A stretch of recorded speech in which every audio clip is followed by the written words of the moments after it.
नमस्कार साथियों, आप सभी का स्वागत है सुपर स्टडी मिक्स में। तो आज हम बात करते हैं यूपी ट्रिपल एससी द्वारा एग्रीकल्चर टेक्निकल असिस्टेंट के जो फार्म अब निकलेंगे। तो फार्म भरने से पहले आपको यह काम करना होगा, वरना आपको पछताना पड़ सकता है। फिर ये आपको ये पोस्ट नहीं मिलेगी। तो आपको काम क्या कराना है उसको मैं विस्तार से बताऊंगा। सबसे पहले शायद ये यूट्यूब पे पहली ऐसी वीडियो हो, तो मेरी आपसे रिक्वेस्ट है, अगर आप हमारे चैनल पर पहली बार आए हो तो प्लीज़ सब्सक्राइब माई चैनल और बेल आइकन प्रेस कर ले, ताकि आपको आगे भविष्य में भी इस प्रकार के जानकारी हम देते रहे। अब और वीडियो को लाइक करें, कमेंट करें, शेयर करें, ताकि हम भी मोटिवेट होते रहे। तो अब आपको काम क्या करना है? तो काम आपको यह करना है। अब हम बिना देरी करते हुए चलते हैं आज के इस टॉपिक की तरफ। लेकिन जैसा हमने थंबनेल में बताया है, ये बिल्कुल सत्य है। जैसा हम बताते थे ऐसे ही आपका नोटिफिकेशन आया आचार संहिता से पहले, और जैसा हमने सिलेबस के बारे में बताया था, और सिलेबस भी सेम ऐसे ही आया। हमने पहले बोला था कि यूपी ट्रिपल एससी द्वारा जो प्रोफेशनल कोर्स से रिलेटेड जो भी वैकेंसी निकल रही है, उसमें 80 से 90% वो प्रोफेशनल नॉलेज, मतलब प्रोफेशनल कोर्स की नॉलेज दे रहा है, क्वेश्चन पुटअप कर रहा है। तो सेम ऐसा ही हमें एजीटीए में देखने को मिला। तो जैसा हमारा प्रोफेशनल कोर्स एग्रीकल्चर है, तो उससे रिलेटेड आपका क्वेश्चन ज़्यादा पुटअप होगा। तो चलते हैं आपको कि क्या काम करना बहुत ज़रूरी है। तो दोस्तों, जानते ही होंगे आपको कि ये जो फार्म आपका जो मतलब नोटिफिकेशन जारी हुआ है, 4/3/2024 को नोटिफिकेशन जारी हुआ है इसका 3436 पोस्ट पर। लेकिन इसमें जो सबसे ज़्यादा ज़रूरी है, जो आवेदन की जो प्रारंभिक जो डेट है, मतलब जब से आवेदन जो ऑनलाइन स्टार्ट होंगे एप्लीकेशन फार्म, वो 1/5/2024 से स्टार्ट होंगे। और उसका जो अंतिम दिनांक है, मतलब फार्म भरने का, 31/5/2024। पहले तो आपको ये चीज़ बहुत अपने माइंड में बैठा लेना है। ये नहीं करना है कि आप 1 तारीख में ऑनलाइन स्टार्ट हुए तो 1 तारीख में भर दो, नहीं। और ये भी नहीं करना है कि 31 तारीख लास्ट है तो 31 में भरना है। आपको 5 तारीख से लेकर 20 तारीख के बीच में, इन 15 दिन में फार्म 100% फिल कर लेना है। क्योंकि स्टार्टिंग में इसलिए नहीं फार्म फिल करना चाहिए, क्योंकि उस टाइम पर पता नहीं, हो सकता सर्वर प्रॉब्लम हो, फिर आपको कोई ना कोई प्रॉब्लम हो जाएगा। और लास्ट में इसलिए नहीं करना चाहिए, साइड पर लोड हो जाता है तो तब भी सर्वर प्रॉब्लम होती है। पहली बात तो ये आपको ध्यान रखनी है। दूसरी बात ये है कि इसमें तीसरा पॉइंट दिया गया है, संशोधन दिनांक अंतिम। कहने का मतलब ये है, अगर आपके फार्म में कोई आपसे मिस्टेक हो जाती है तो उसमें आप संशोधन जो कर सकते हो, तो 7/6/2024 तक आप कर सकते हो। ठीक। फिर जो इसमें नेक्स्ट जो पॉइंट दिया हुआ है, ये जो आप आवेदन जो करोगे, इसमें सिर्फ ऑनलाइन के द्वारा ही आपका आवेदन स्वीकार किया जाएगा। इसके अलावा कोई अन्य पॉइंट नहीं लिया जाएगा। फिर इसमें एक जो नेक्स्ट पॉइंट है, बहुत अच्छा पॉइंट दिया हुआ है, 2384 अभ्यर्थी। तो ये ऐसे अभ्यर्थी हैं कि जो अब से पूर्व परीक्षाएं जो हुई थी, तो उनकी जो रीट याचिका जो दायर की गई थी माननीय उच्चतम न्यायालय में, तो उसके द्वारा उनको उनसे वहाँ से वरीयता मिल चुकी है कि वो बिना पैट के ही इस परीक्षा में बैठेंगे। ठीक। फिर आपको एक और अच्छा पॉइंट मैं आपको बताने जा रहा हूँ कि ये मेरा अपना अनुभव है। ये मेरा अपना अनुभव है कि देखो, तेज बनना चाहिए, अच्छी बात है, लेकिन ज़्यादा तेज ना बनो। ज़्यादा तेज के चक्कर में कभी कभी नुकसान हो जाता है। तो करना क्या है, आप कोशिश ये ना करें कि मुझे खुद भरना है फार्म। खुद अगर फार्म भरोगे तो कोई ना कोई मिस्टेक कर लोगे। या तो आप खुद जब भरे कि जब आपने एक से अधिक फार्म भर लिए हो और उनमें कोई आपसे त्रुटि ना हुई हो। ठीक। सबसे पहले आपको ये माइंड में बात बैठा लेनी है। फिर दूसरी बात ये, ऐसे जनसेवा केंद्र पे भी नहीं जाना कि जिसको थोड़ी सी कम जानकारी हो। तो जैसे हाल फिलहाल में जनसेवा केंद्र खोल लेते हैं, तो ऐसे जनसेवा केंद्र पे भी नहीं जाना।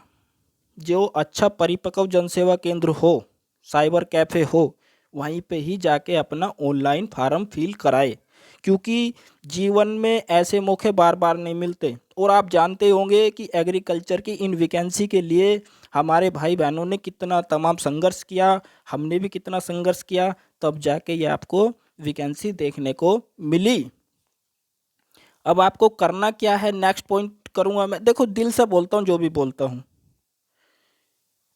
अब इसमें जो नेक्स्ट पॉइंट दिया हुआ है, आवेदन शुल्क, मतलब जो फीस जो दी गई है सभी कैटेगरी के लिए 25 रुपये दी गई है। ठीक। नेक्स्ट जो बिंदु है, ये बहुत इंपॉर्टेंट बिंदु है। इन बिंदुओं में संशोधित नहीं किया जाएगा किसी भी स्टूडेंट के लिए। वे कौन कौन से बिंदु हैं, उन बिंदुओं को आप देख लो। सबसे पहला आपका नाम। नाम जो आपका आधार कार्ड में, आपकी मार्कशीट में जो आपका नाम है, वो ही नाम अपना फिल कराइए। अगर एक बार आपने नाम गलत कर दिएगा तो फिर उसमें कोई संशोधन नहीं होगा। पिता या पति के नाम में भी जो आप एक बार फिल कर दोगे फार्म में, फिर दोबारा संशोधित नहीं होगा। ये माइंड में बैठा लेना आप, क्योंकि ये बातें शायद कोई यूट्यूब पे नहीं बताए।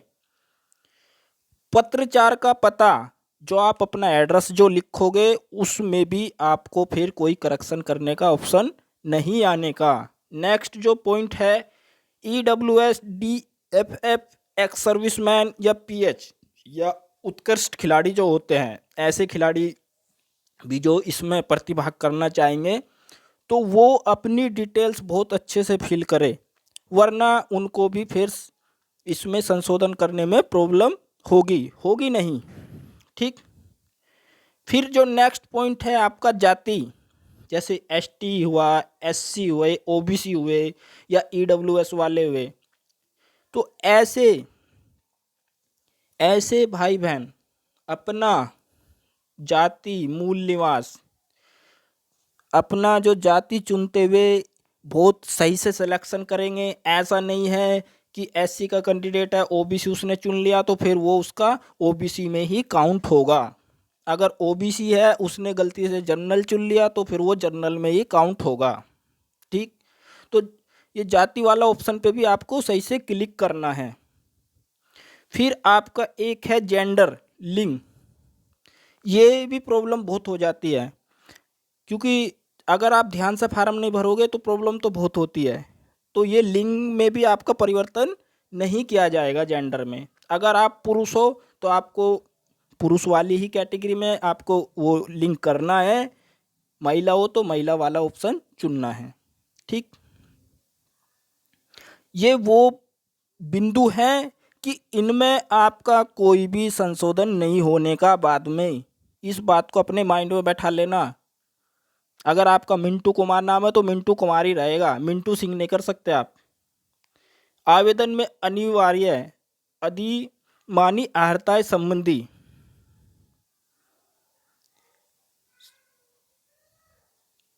और एक ये है कि संबंधी दर्ज किया गया विवरण, इसको भी देख लेना। ठीक। तो ये बिंदु थे आपके बहुत जरूरी थे, जिनको आपको ध्यान देना बहुत जरूरी है। अब हम बात कर लेते हैं पोस्ट की। तो इसमें जो टोटल पोस्ट है आपकी 3446 पोस्ट हैं, जिसमें से जनरल की 1813 हैं, SC की 509 है, ST की 151 है, OBC की 629 है और EWS की 344 है। अब बात करें महिलाओं की, तो महिलाएं भी इन्हीं में इंक्लूड हैं। ठीक है। उनके लिए कोई अलग से ऐसी व्यवस्था नहीं बनाई गई है कि उनको स्पेशल अलग से कोई इसमें वैकेंसी की मतलब अलग से कैटेगरी रखी जाए। इसी में आप इंक्लूड है। अगर कोई जनरल की महिला तो जनरल में काउंट करेगी। और तो आप जानते ही हो कि 33% आरक्षण है उनके लिए। कुल टोटल पोस्ट का 33% महिलाओं के लिए होता है। लेकिन बाकी आप देख लेना नोटिफिकेशन को। सबसे जो ज़्यादा ज़रूरी है, नोटिफिकेशन बहुत ज़रूरी है। अब बात करेंगे अर्हताएं, जिसे बोलते हैं योग्यता। तो योग्यता के बारे में भी मैं आपको थोड़ा डिटेल से बताऊंगा कि इसमें ये बहुत कन्फ्यूजन होती है बच्चों को कि हमने ये कर रखा है कि सर हम भर सकते हैं या नहीं भर सकते हैं। तो ऐसे ही हम आपको योग्यता दिखाएंगे कि योग्यता क्या क्या चाहिए इसमें। तो योग्यता की बात कर लेते हैं। तो योग्यता इसमें आपका जो सबसे ज़्यादा ज़रूरी है कि ये अभ्यर्थी द्वारा भारत में विधि द्वारा स्थापित किसी मान्यता प्राप्त संस्था या किसी विश्वविद्यालय से कृषि में स्नातक उपाधि या कृषि में स्नातक उपाधि के समकक्ष यथा बीएससी ऑनर्स कृषि, बीएससी उद्यान, बीएससी ऑनर्स उद्यान, BSc forestry, BSc honours forestry, BTech कृषि अभियंत्र, कृषि प्रौद्योगिकी विश्वविद्यालय द्वारा प्रदत्त बीएससी गृह विज्ञान, कम्युनिटी साइंस में 4 वर्षीय उपाधि प्राप्त होना आवश्यक है। तो ये आपकी मतलब योग्यताएं हैं, शैक्षिक योग्यताएं आपकी ये हैं। और इसमें से भी आगे कुछ दिया हुआ है, उत्तर प्रदेश अधिनियम कृषि सेवा नियमावली 1993 के अनुसार अन्य बातों के समान होने पर ऐसे अभ्यर्थी को सीधी भर्ती के मामले अधिमान दिया जाएगा। अधिमान का मतलब यह है वीरता। जैसे मान लिया सोनू मोनू दो है, दोनों के अंक समान है, तो अगर प्रादेशिक सेना न्यूनतम 2 वर्ष की अवधि तक सेवा की हो या राष्ट्रीय क्रेडिट कोर बी प्रमाण पत्र जारी हो, तो कहने का मतलब ये है अगर सोनू मोनू के दोनों के अंक 1 है और उनमें से कोई से के पास में ये सर्टिफिकेट है तो सबसे पहले उसको वीरता मिलेगी जिसके पास में ये प्रमाण पत्र होंगे। ठीक, ये भी इसमें लिखा हुआ है। अब बात करते हैं आगे। तो फिर जो मेन जो और भी इम्पोर्टेंट बातें हैं ये आपकी आयु संबंधी है।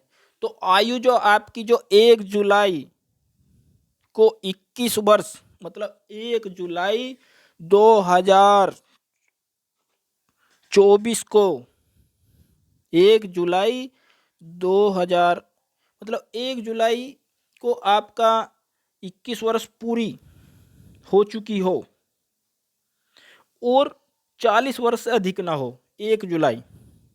ठीक है, ये आपकी इसमें आयु की सीमा है।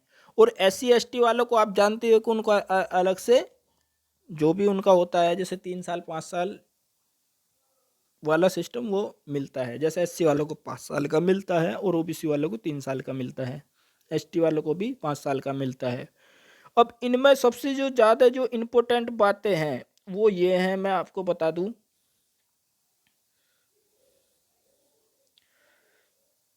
मैं आपको ये बता दूं बातें, इम्पोर्टेंट जो बातें हैं ये आपका पैट। ठीक, अब इसमें जो आपकी जो पैट एग्ज़ाम हुआ था 2023 में, तो उसमें से आपके 15 गुना मतलब कुल वैकेंसी के 15 गुना अभ्यर्थी को कट ऑफ के जरिए उनको इसमें शामिल किया जाएगा। ठीक, 15 गुना अभ्यर्थी शामिल किए जाएंगे। अब परीक्षा की बात कर लेते हैं कि परीक्षा पैटर्न क्या होने वाला है, किस किस टाइप के क्वेश्चन आने वाले हैं। वो भी मैं थोड़ा ज़्यादा लंबा नहीं बताऊंगा, उसको अलग से बताएंगे, लेकिन फिर भी थोड़ा सा मैं परीक्षा का भी बता दूं। देखो, सबसे पहली जो बात है इसमें नेगेटिव मार्किंग है। ठीक, नेगेटिव मार्किंग है आपकी कितना, नेगेटिव मार्किंग है आपका 1/4 का। ठीक, नेगेटिव मार्किंग 1/4 का है और आपका ये आपका सिलेबस रहने वाला है।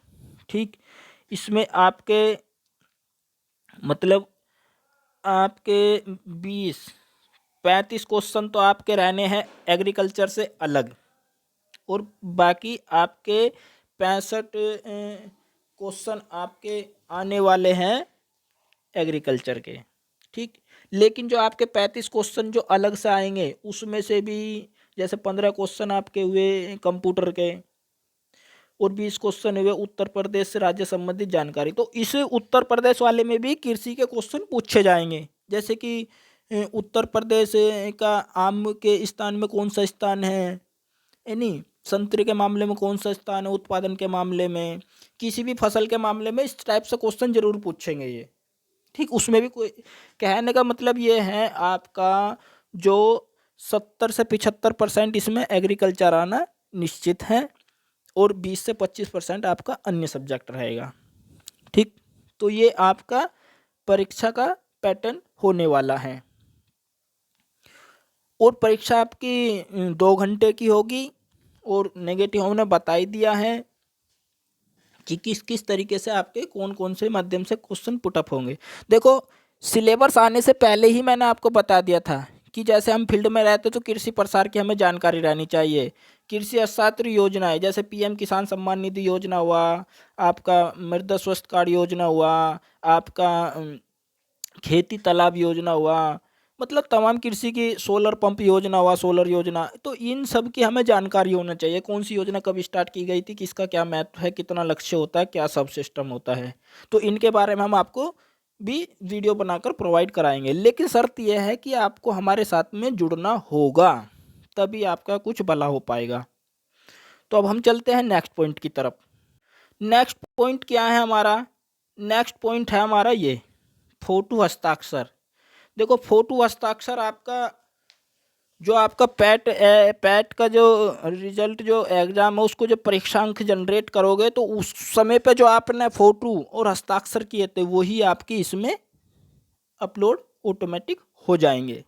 ठीक, अब मेरी आपसे रिक्वेस्ट है, देखो हो सकता है मेरे से कुछ पॉइंट में त्रुटि हो गई हो तो उसका मैं क्षमा प्रार्थी हूँ, लेकिन मेरी रिक्वेस्ट है आपसे, ये जीवन में बार बार मौका नहीं मिलता है। सबसे पहले आपको क्या कर लेना है, इस नोटिफिकेशन को आप या तो अपना कहीं सेव कर लेना या फिर इसका प्रिंट निकाल कर, क्योंकि जब आप इतनी मेहनत कर रहे हो, कोई 100-150 रुपये की कोई इतनी बड़ी बात नहीं है।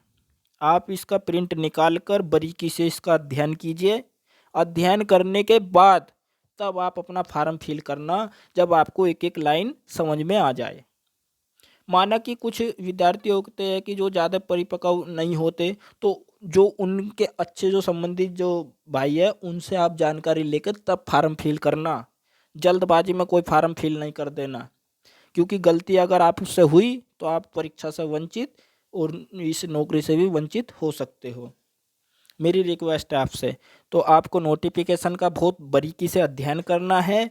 कोई समस्या है तो हमें कमेंट बॉक्स में हमसे पूछ सकते हो, और लाइक करना वीडियो को, क्योंकि मेरा अभी मुझे फील्ड में जाना था, लेकिन आप लोगों के लिए मैंने टाइम निकाल के ये वीडियो अपलोड की है। शायद ऐसी जानकारी अभी किसी ने नहीं दी हो, क्योंकि मेरा, आपको मैं बता दूं, एग्रीकल्चर का जो चैनल है वो उस टाइम पे जब मैंने ये चैनल तैयार किया था उस टाइम पे 2 से 3 ही चैनल थे एग्रीकल्चर के, लेकिन अब तो तमाम चैनल हो रहे हैं। मुझे किसी से ईर्ष्या नहीं है, लेकिन फिर भी हम आपको वीडियो तो कम बनाते हैं, लेकिन कभी भी टाइम पास वीडियो नहीं बनाते हैं। हम बिल्कुल सटीक जानकारी जब हमारे पास में होती है या सटीक सूचना हमारे पास में होती है या बिल्कुल जो खास पॉइंट आपके लिए होता है, तभी हम आपको वीडियो प्रोवाइड करके देते हैं। तो मैं आपसे आशा और उम्मीद करता हूँ कि जो भी मेरी इस वीडियो को देख रहा होगा कम से कम 10 से 15 लोगों को शेयर करेगा और चैनल को सब्सक्राइब करेगा, लाइक करेगा। आपका कैसा भी सुझाव हो हमें अवश्य दे। आने वाले समय में हम अगले कुछ दिनों में आपको एग्रीकल्चर के तमाम जो बिल्कुल इम्पोर्टेंट क्वेश्चन है उनको यूट्यूब के माध्यम से हम आपको स्टडी कराएंगे। जो भी हमसे आपके लिए मटेरियल बनेगा उसको प्रोवाइड भी कराएंगे। तो अब हम आपको नेक्स्ट वीडियो में मिलेंगे। जय हिंद, जय Bharat. Thanks for watching video. Vande Mataram.